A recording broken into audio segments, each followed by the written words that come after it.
Time high touch చేసిన తర్వాత బంగారం ధరలు క్రమంగా తగ్గుతూ వచ్చాయి. అయితే ఇప్పుడు మళ్లీ పెరగడం మొదలుపెట్టింది. వరుసగా మూడో రోజు బంగారం ధరలు పెరిగాయి. శనివారం హైదరాబాద్లో 24 క్యారెట్ల 10 గ్రాముల బంగారం ధర రూ.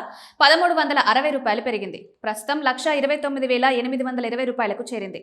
ఇక 22 క్యారెట్ల 10 గ్రాముల బంగారం ధర రూ. 1,250 పెరిగింది. దీంతో 1,19,000కు చేరుకుంది.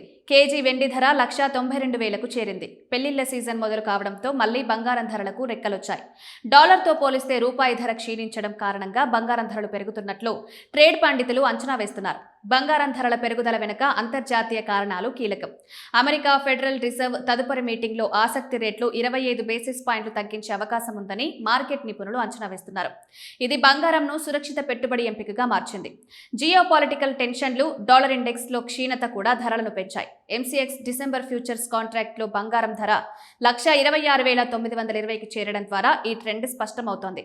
చివరి 20 సంవత్సరాలలో బంగారం ధరలు 1,500% పెరిగాయి.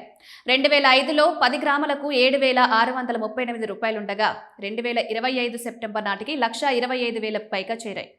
ఈ కాలంలో 16 సంవత్సరాల్లో సానుకూల రాబడి ఇచ్చాయి. ఈ ఏడాది మొదటి నుంచి బంగారం ధరలు 56% పెరిగాయి. ఇది బంగారంను దీర్ఘకాలిక పెట్టుబడిగా ఆకర్షణీయంగా మార్చింది. అస్థిరతలు ఉండవచ్చని పెట్టుబడిదారులు మార్కెట్ ట్రెండ్లను పాటించాలని ఆర్థిక నిపుణులు హెచ్చరిస్తున్నారు. బంగారు మార్కెట్తో పాటు వెండి ధరలు కూడా పెరిగాయి. ఎంసీఎక్స్ మార్చ్ కాంట్రాక్ట్లో వెండి కిలోగ్రాముకు 0.21% పెరిగి 1,75,340కి చేరింది. భారతదేశంలో బంగారు ఆభరణాలు పెట్టుబడులకు ఇది ప్రధాన ఎంపిక. ఈ పెరుగుదలతో దీపావళి, వివాహాల వంటి పండుగల సమయంలో కొనుగోలుదారులు ఆలోచించాల్సి వస్తోంది. మార్కెట్ నిపుణులు బంగారు ధరలు మరిన్ని పెరిగే అవకాశం ఉంది, కానీ షార్ట్ టర్మ్ కరెక్షన్ కూడా సాధ్యమే అని చెప్తున్నారు. ఈ ధరలు స్థానిక మార్కెట్లో మారవచ్చు. తాజా అప్డేట్ల కోసం ఆధారభూతికమైన మూలకలను తనిఖీ చేయండి.